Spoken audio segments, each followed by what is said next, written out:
At first, I thought the name of this act was pronounced Emma, thinking it was just an alternative spelling of the name Emma. But now I think it's likely to be EMA because they're the initials of the artist Erica Michelle Anderson. I don't actually know how it's pronounced because there's nothing I've read tells me.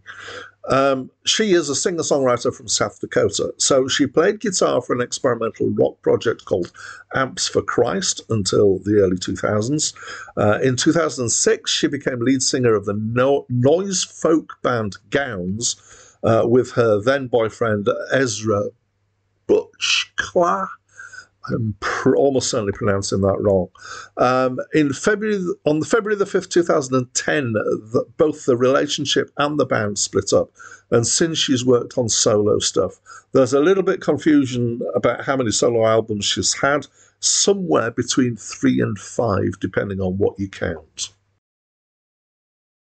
Hi, my name's Dan, and this is the first or second solo album by EMA, depending on what you think of the status of the previous thing that she released called Little Sketches on Tape.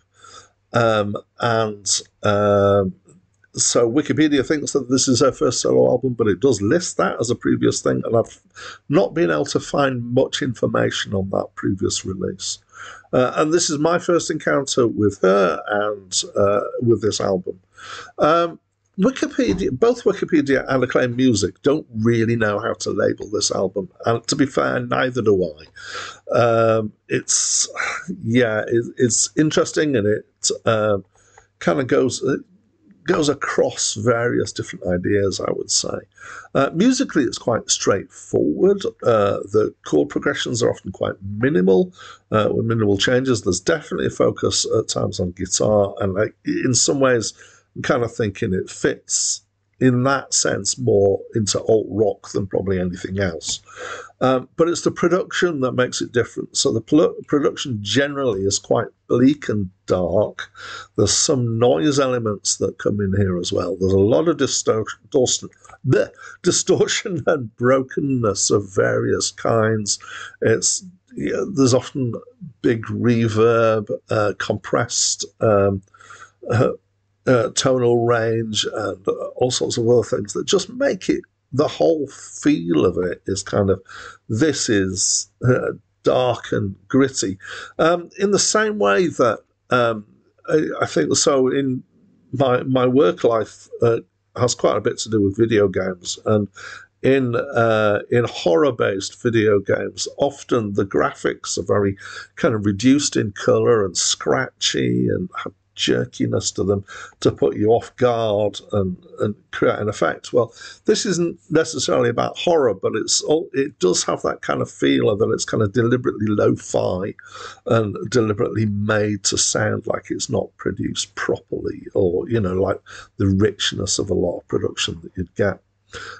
So the end effect, I would say, doesn't really fit any genre properly, and that's okay to me, because I think music just needs to be what it is, and some of the most interesting music is music that's hard to pigeonhole, I would say.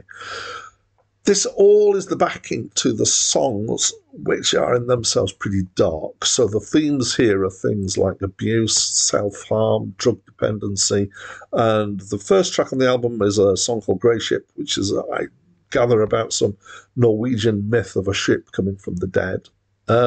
It's well conceived and it's effective. Is not an easy listen, though. Just want to pick out one thing. There's a track, Coda, which features 2 female vocals, and I think the other female vocal is her sister.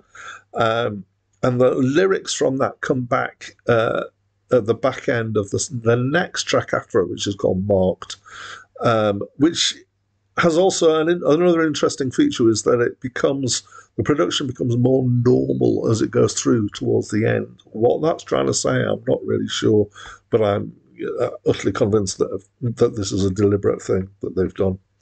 So we come to that point where I've got to have an opinion or talk about whether I enjoyed it or not. And I'm finding that difficult because I'm not sure enjoy is the right word for an album of this darkness. It's effective. It's definitely got a huge amount of vulnerability. to it. It's touching on themes that are very adult themes. There's some bits of bad language in here as well, but it's the themes that would put me off playing this to my kids. Would I come back to listen to it again? Maybe. I'm not sure. I did. I like the fact that I've listened to it, if that makes any sense. So anyway, that's about the best I can do as an opinion, and I'd love to know what you think of this album. I've got a feeling that there will be people for whom this is a really important album, and it really speaks to them, and I hope that that's in a good way. Whatever else your opinion might be, I'd love to know from you. Please don't be shy. Talk to me through the comments box. That's it from me for now.